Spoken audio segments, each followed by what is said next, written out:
जीवन बेहद सरल कहने के लिए है। जीवन में कुछ नहीं है। अरे भैया क्या फड़फड़ा रहे हो, क्या बात है? कहाँ से आ रहे हो? इधर तुम इधर आ रहे हैं, जा रहे थे इधर नैमिषारण। अच्छा, तो हमने कहा गाड़ी रोकते हैं और थोड़ा गोमती में एक दर्शन कर लेते हैं। तब तक आपकी मुलाकात हो गई। यहाँ आप कैसे आ गए? भाई साहब, जीवन बेहद नीरस हो गया है। कभी कभी ऐसा महसूस होने लगता है। तो आज आ गए थे माँ गोमा के नज़दीक नैमिषारण्य में। और नैमिषारण्य के महात्म के बारे में तो आप बखूबी जानते हैं। ये संयोग है कि आप भी इस दौर में, इस पल और क्षण में यहाँ पर मिल गए। ये अच्छी बात है, आपसे भी अनुभव की प्राप्ति हो जाएगी। मिलाता ऊपर वाला है। बिल्कुल। और ऊपर वाले ने मिलाया है। मैं जिस जगह पर हूँ आप तो देख ही रहे हैं, और यहाँ के महात्म के विषय में आप तो बेहतर तरीके से जानते हैं। भाई साहब, कुछ नहीं है जीवन में, कुछ है ये नहीं। जीवन का कोई मतलब ही नहीं है। ऐसा क्यों? जन्म लेते हैं, माँ के गर्भ में एक वायु रूपी आत्मा आती है, यानी हम। और उसके बाद फिर हम पृथ्वी पर आते हैं। पालन पोषण होता है, तमाम उम्मीदें होती हैं, और इतना सा बड़ा जीवन। न जाने कब वो आत्मा हमें छोड़कर और ये मतलब यहाँ लाती है। ये देखिए, यहाँ लेकर के आती है, यहाँ लेकर के आती है, और यहाँ से हमारा सब कुछ खत्म हो जाता है। आखिर क्यों? ये इस वैराग्य से मैं बाहर नहीं आ पा रहा। मैं चीजों को समझ नहीं पा रहा हूं कि फिर ऊपर वाले ने ये सब बनाया ही क्यों। ये वातावरण, वायु, जल, तमाम देवी देवता और नैमिषारण्य जैसी भूमि, ये क्यों? भाई साहब, आप मिल गए हैं तो आपसे ही जवाब ले लेते हैं। देखिए, आप सब लोग भली भांति जानते हैं कि यहाँ जो ये नैमिषारण्य तीर्थ स्थान है, तो श्री रामचरितमानस में चौपाई का उल्लेख भी है। सब लोग अपने अपने घर में अखंड पाठ का आयोजन भी समयानुसार किया करते हैं, समय समय पर। लिखा भी है, तीर्थवर नैमिष विख्याता, अति पुनीत साधक सिद्धदाता। मतलब पुनीत ही नहीं, पवित्र नहीं, अति पुनीत। और ये मनु और शत्रुपा की तपस्थली भी है। यहाँ पर जैसे भाई संसद की बात की जाए, सदन की बात की जाए, तो पहले दिल्ली इंद्रप्रस्थ हुआ करता था। महाभारत काल में दिल्ली का नाम इंद्रप्रस्थ रखा गया था। धीरे धीरे नाम परिवर्तित हुआ, इसका नाम दिल्ली हुआ। दिल्ली पर तमाम राजाओं ने, इतिहास वर्णन करता है, तमाम राजाओं ने राज्य किया हजारों वर्ष। उसी प्रकार से ये नैमिषारण्य देवताओं की और साधु संतों की संसद भवन है। यहाँ पर 88,000 ऋषि और 33 करोड़ देवता, अच्छा, पौराणिक इतिहास और वेदाचार्यों, शास्त्रियों, मनीषियों, बुद्धिजीवियों के मुताबिक बता रहे हैं। यहाँ पर जब कभी भारतवर्ष में कोई भी कुछ कार्यक्रम का आयोजन होता था, तो यहाँ से ही सदन में मीटिंग हुआ करती थी। सभी अपने अपने मत और विचार रखा करते थे लोग। उसके बाद में तब अग्रिम कार्यक्रम का आयोजन किया जाता था। वही नैमिषारण्य तीर्थ, ये गोमती नदी है, आदि अनंत काल से प्रवाहित हो रही है। जलकल की सुंदर अविरल धारा। अविरल का अर्थ आप जानते हैं, निरंतर, निरंतर प्रयासरत हैं। अब आप देख सकते हैं कि गोमती मैया बराबर निरंतर प्रवाहित हो रही है।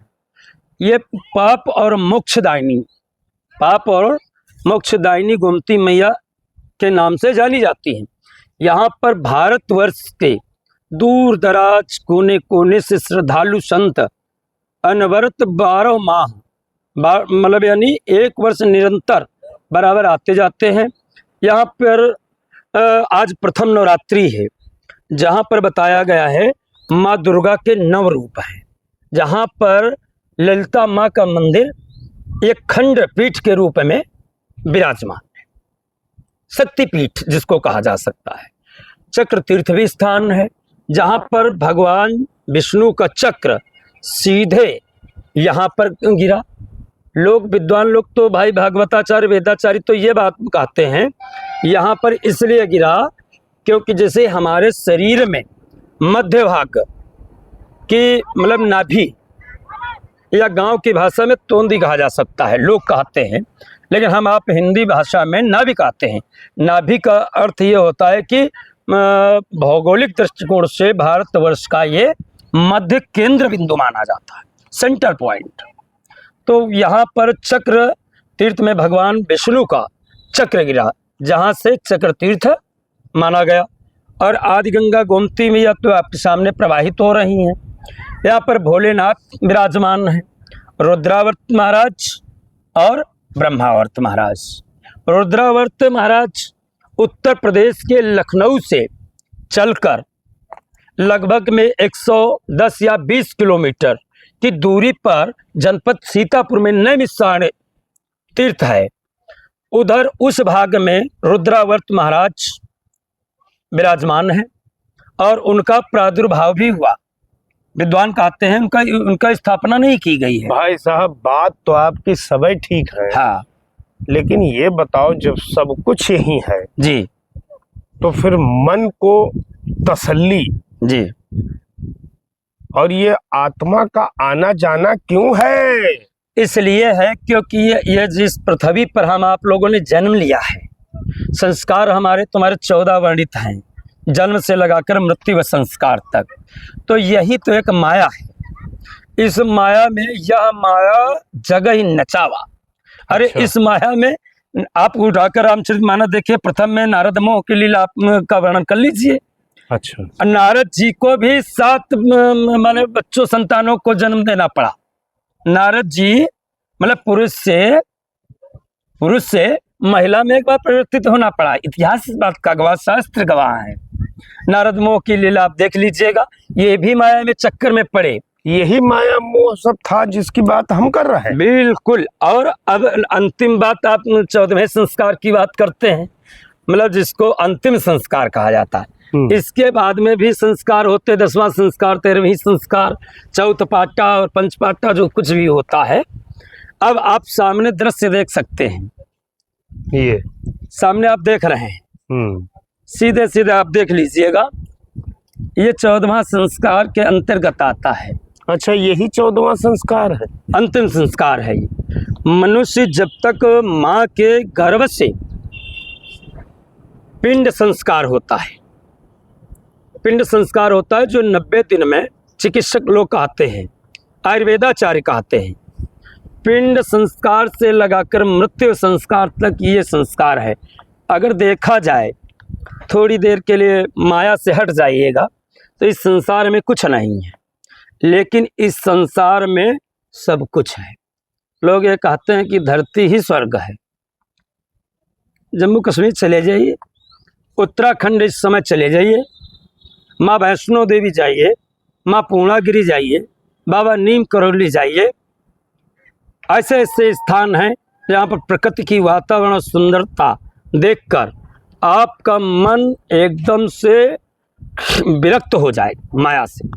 ये मन एक बार जरूर कहेगा कि यार इस संसार में है कुछ नहीं। तो हम कहाँ चले जाएं?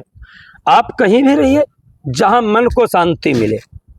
तो मन को ही तो शांति नहीं, और मन ये देख रहा हूँ जो आप दिखा रहे हैं जी कि यही मर जाना है, बिल्कुल, और यही जन्म लिए हैं, बिल्कुल, इतने बड़े आपके सामने हैं, यही मिल जाना है इसी मिट्टी में, बिल्कुल, और इस पवित्र भूमि में। बिल्कुल। तो फिर आखिर फिर आत्मा क्यों बनी है? आत्मा इसलिए बनी है कि जैसे औद्योगिक मॉडर्न एज के अनुसार जो इंजन बनाए गए हैं, बाइक से लगाकर हेलीकॉप्टर तक, तो आप देख लीजिएगा, सृजन मनुष्य वैज्ञानिकों ने सृजन जो किया है गाड़ी घोड़ा मोटर आदि की, वो मनुष्य के जीवन के आधार पर किया। जैसे हमारे आपके दो आँखें हैं, तो आपने देखा होगा कोई गाड़ी है, ट्रक ले लीजिए, बस ले लीजिए, DCM ले लीजिए, पिकअप डॉलर लीजिए, बोलेरो ले लीजिए, 4 व्हीलर लीजिए, सामने 2 लाइटें लगी हैं, मतलब यानी 2 का 4 लगी हुई है, कुछ भी क्षमता के अनुसार देखने हेतु। चलने के लिए हमारे अगर पैर लगाए गए तो पहिया लगाया गया है। बॉडी का जो निर्माण किया गया है वो बॉडी का निर्माण किया गया है।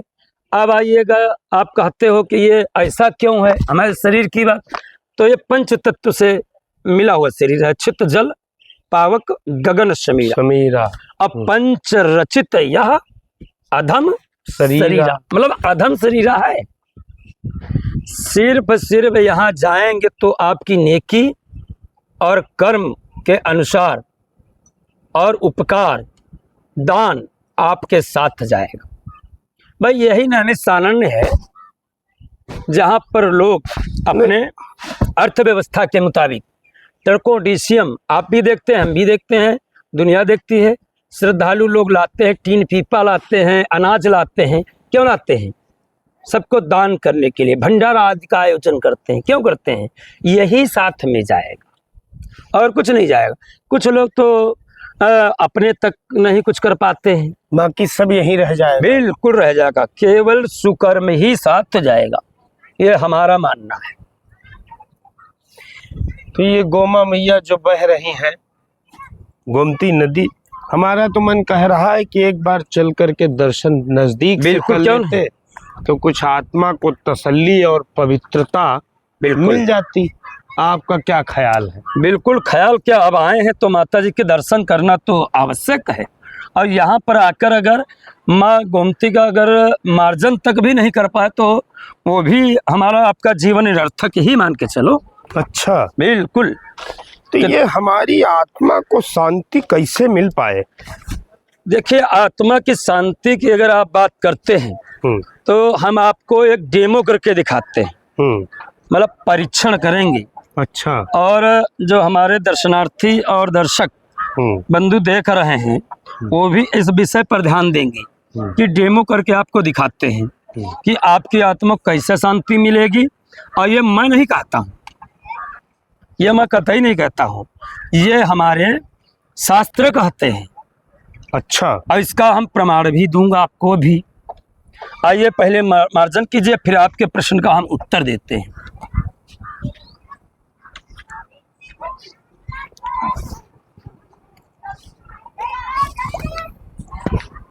तो ये गोमती माँ है, कल कल बहता हुआ शीतल अविरल जल, जिसकी कोई व्याख्या ही नहीं है। और इस नश्वर संसार और शरीर के बीच जल, वायु और अग्नि यही मुख्य हैं, जिनके बगैर हमारा जीवन नहीं है और जिनकी अनुपस्थिति में हमारे दम घुटने लगते हैं।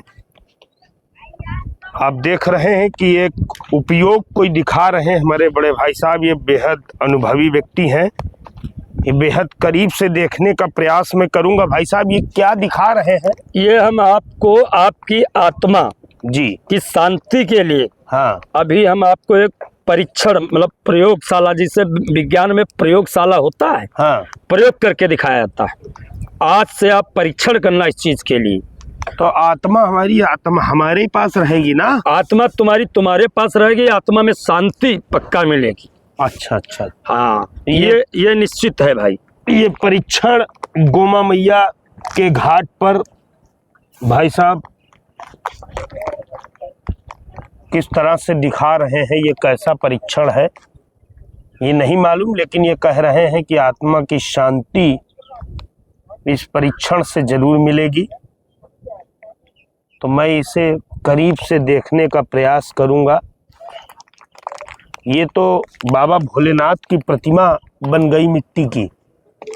अब आपको स्पष्ट ये दिखाई पड़ रहा है, हाँ, कि ये है शिवलिंग। शिवलिंग है, शिवलिंग बन गया जी।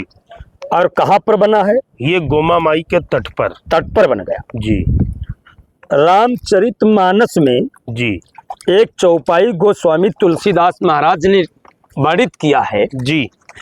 उसमें लिखा है कि जपहु जाय शंकर सतनाम। हाँ, क्या कहा है? जपौ जाय शंकर सतनामा, हुई है हृदय तुरत विश्रामा। हुई है हृदय तुरत विश्रामा। और अगर जल लेकर ओम नमः शिवाय, जय हो भोलेनाथ, ओम नमः शिवाय, जय भोलेनाथ, ओम नमः शिवाय।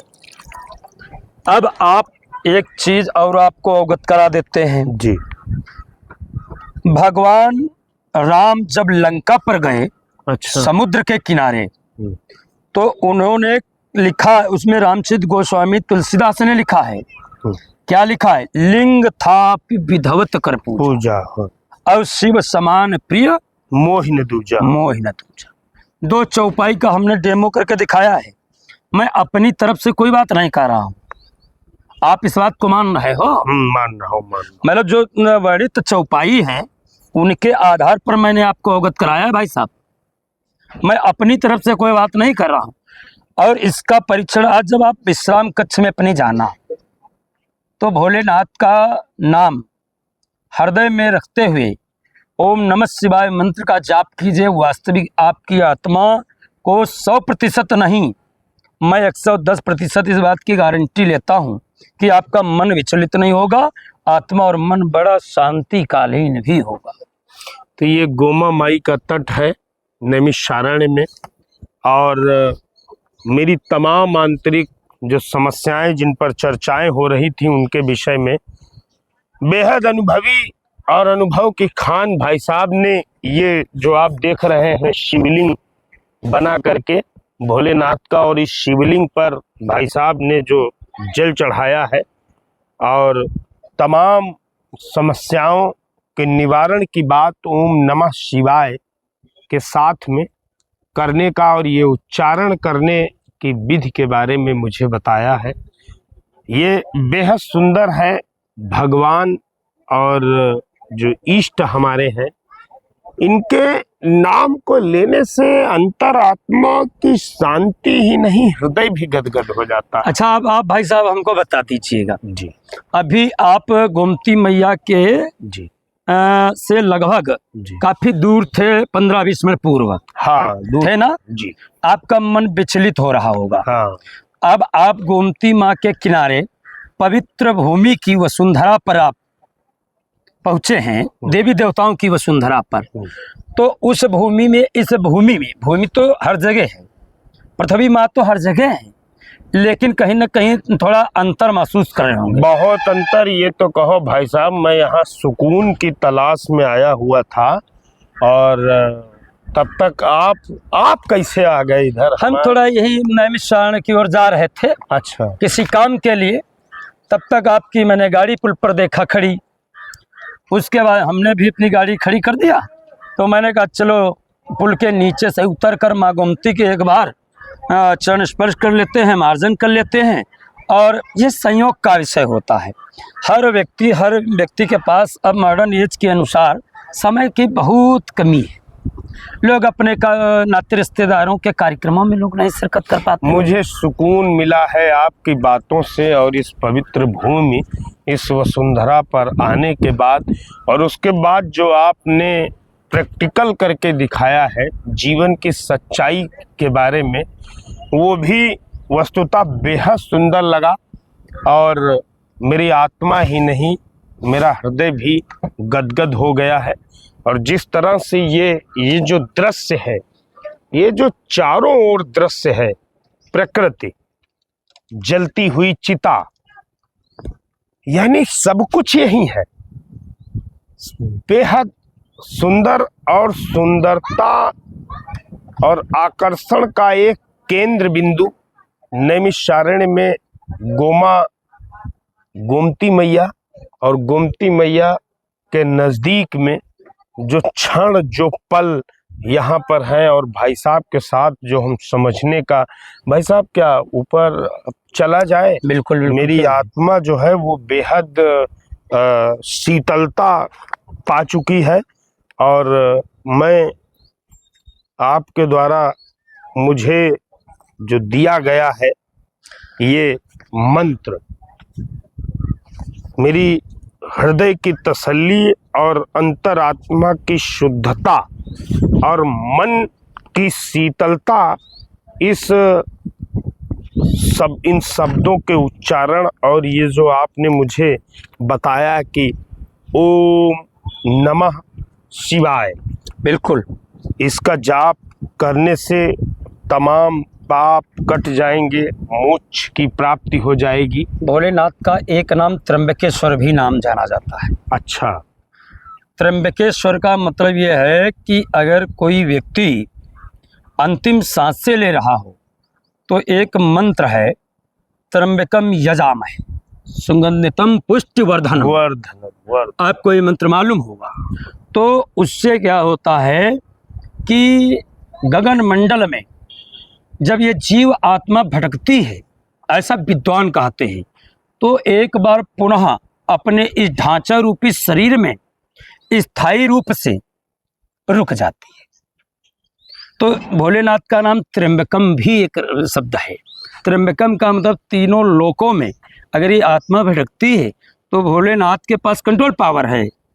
तो मन की पवित्रता और मन की तसल्ली बिल्कुल के लिए हम ओम त्र्यंबकम यजामहे सुगंधितम पुष्टिवर्धनम इसका भी जाप हम बिल्कुल, इस मंत्र को आप पूर्णतया पढ़ सकते हैं। और कई पुराणों और वेदों में वर्णित और उल्लेखित भी है। और यहाँ पर हम आप तो नज़दीकी यहाँ पर नैमिषारण्य परिधि भूमि में 88,000 और 33 करोड़ देवताओं की 84 कोशीय पवित्र वसुंधरा की पवित्र वसुंधरा पर हम आप लोगों ने जन्म लिया है। भाई साहब, अब मिल गई है तसल्ली हृदय को, और अब हम प्रभु की उसी गोद में और उनके नाम के साथ आगामी समय को बिताना चाहेंगे। तो भाई साहब चलते हैं। ठीक भैया, आपको बहुत बहुत धन्यवाद, आपने हमें अच्छा मार्ग दिखाया। और मैं अब बस ओम नमः शिवाय।